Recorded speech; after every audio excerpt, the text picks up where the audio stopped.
Dulu, PH Danu mengatakan bahwa kulit Danu sensitif. Tetapi ada juga nih yang bilang bahwa luka yang di kaki Danu akibat terkena keramik. Tapi dari foto ini kita tidak melihat tanda-tanda kulit.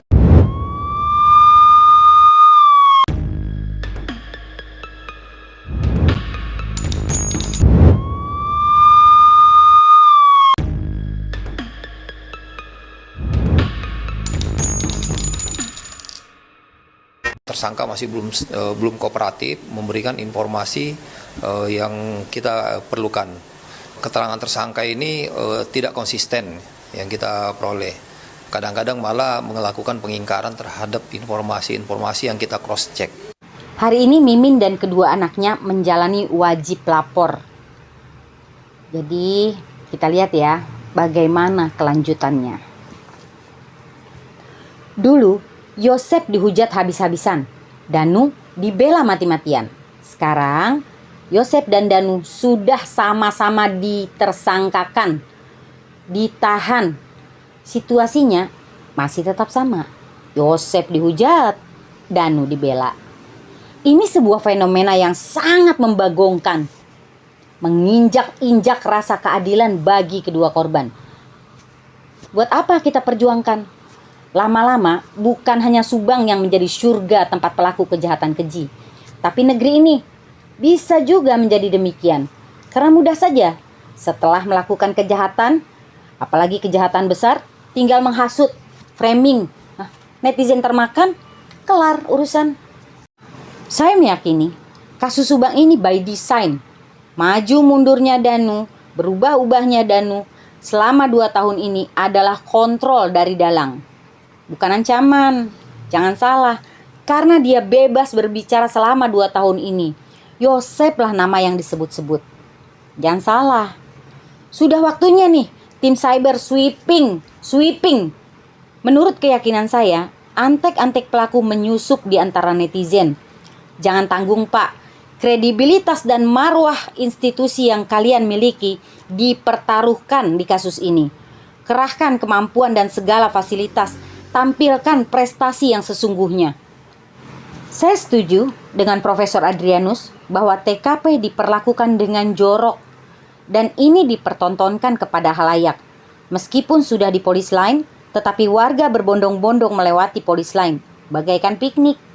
Begitu juga aparat kepolisian yang bertugas waktu itu. Bahkan belum ada statement apapun dari Ibu Kapolres. Ada yang sudah wawancara pagi-pagi sekali. Disinilah awal kesimpang siuran berita yang diterima oleh para netizen. Bahkan Asep Hamdan pun ada di dalam area polis lain malam itu. Siapa yang perintahkan? Apa kontribusinya? Yang paling fatal adalah Danu berada di area TKP. Bahkan dia bisa masuk ke mobil Alphard, ikut dengan Banpol. Tanggal 18 dan 19, Danu sibuk berada di sekitar TKP. Jika tindak kejahatan ini dilakukan hanya bersama Yosep, harusnya Yosep lah yang menyuruh Danu. Tetapi fakta yang kita ketahui ada orang lain selain Yosep. Karena Danu sudah mengakui, meskipun belum yakin lah semuanya, dapat kita simpulkan bahwa aktivitas Danu di sekitar TKP bukan untuk membantu, tetapi membawa misi mengacak-ngacak TKP. Dan faktanya, kasus mangkrak selama 2 tahun. Ini fakta. Apakah keberadaan Danu di tanggal 18-19 itu adalah sebuah pembiaran?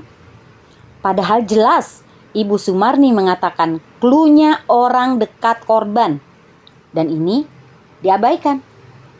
Jangan hilangkan peristiwa ini. Karena ini pasti berkaitan. Pada tanggal 18 pagi, kita melihat begitu banyak penyidik yang melakukan olah TKP sampai malam hari. Tetapi, selang waktu hampir 2 minggu, K9 menemukan sepatu sebelah di area kebun. Ini artinya olah TKP tidak menyeluruh. Temuan sepatu di area kebun seharusnya ditindaklanjuti dengan menggunduli seluruh area kebun. Karena mungkin saja masih ada benda lain di sana. Coba lihat, apa yang dilakukan Polda Jabar saat ini. Apa benar yang dikatakan Pak RT bahwa ada penyidik yang bertanya apakah Pak RT menemukan balok? What? Maka timbullah drama baru sekarang. Setahun lalu, kata Pak RT, beliau menemukan golok dan satu benda lain yang sekarang sudah dijual ke tukang rongsok. Andai itu adalah golok yang selama ini dicari-cari, maka ini harus ada yang bertanggung jawab. Bagi saya, pengungkapan kasus ini masih menebarkan aroma kejanggalan. Sebab sekolah yang diduga menjadi sumber malapetaka masih beroperasi. Bahkan angin semilir mengabarkan ada yang masih gak jadi ngomong deh. Apakah dana bantuan masih mengalir? Apakah ini strategi dalang menumbalkan tersangka yang ada di dalam sekarang, lalu membiarkan pelaku-pelaku lain bebas di luar agar bisa membiayai yang di dalam? Wallahu a'lam bishawab. Kita tunggu hasil dari penyelidikan.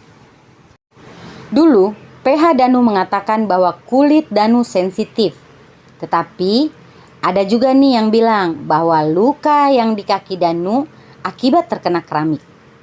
Tapi dari foto ini kita tidak melihat tanda-tanda kulit yang sensitif selain luka.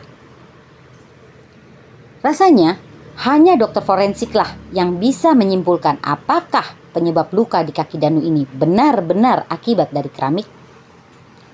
Saya masih menggunakan pepatah Zimbabwe kuno. Keledai dungu tidak akan jatuh ke lubang yang sama. Sebab kesalahan yang diulang untuk kedua kalinya bukan menjadi mudah penyelesaiannya, justru semakin sulit. Jangan bohong makanya, ribet urusannya.